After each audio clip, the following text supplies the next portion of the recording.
Shalom Aleichem! Ako si Rabbi Rich. Ngayon, sisisirin natin ang puso ng mga turo ni Rab Shaul sa Kanas Korinto Kabanata 7, partikular na ang talatang 35. Sa kaisipang Hebreo, ang ating paglilingkod kay Adonai, ang ating aboda, ay hindi lamang ang ginagawa natin sa sinagoga. Ito ay kung paano natin namumuhay ang ating buong buhay. Si Pablo ay nagsasalita rito tungkol sa konsepto ng debakot o ang pagkapit sa makapangyarihan sa lahat ng may pusong nakatuon. Isinulat ni Shaul na ibinabahagi niya ang mga tagubiling ito hindi upang limitahan tayo, kundi para sa ating sariling kapakinabangan. Nais niyang mamuhay tayo sa wastong paraan, derech eretz. Ito ay tamang paraan ng pag-uugali na sumasalamin sa kaharian ng Diyos. Tinatalakay niya ang mga distractions na kasama ng iba't ibang yugto ng buhay. Kapag tayo ay may asawa, ang ating mga puso ay natural na nahahati dahil dapat nating alagaan ang ating asawa at mga anak. Ito ay isang banal na tungkulin, isang mitzvah, ngunit nangangailangan ito ng oras at emosyonal na lakas.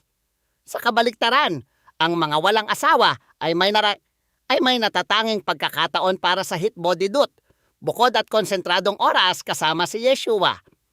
Hindi sinasabi ni Shaul na masama ang pag-aasawa. Ito ang unang institusyon ni Adonai sa Gan Eden. Ang kanyang babala ay ang kasalukuyang krisis ng mundong pilit na inilalayo ang ating pokus mula sa walang hanggan. Nais niyang tayo ay maging malaya mula sa deaga na babalisan na pag-aalala upang mapaglingkuran natin ang Panginoon ng may pusong hindi nahahati sa dalawa. Ang layunin ay walang hating debosyon, ang kakanyahan ng Shema. Ito ang pag-ibig kay Adonai ng may buong puso, kaluluwa at lakas. Naghahanda ka man ng pagkain o nag-aaral ng Torah, ang layunin ay bigyang lugod ang Panginoon upang simulan ang mas malalim na pakikipaglakad sa Mesiyas.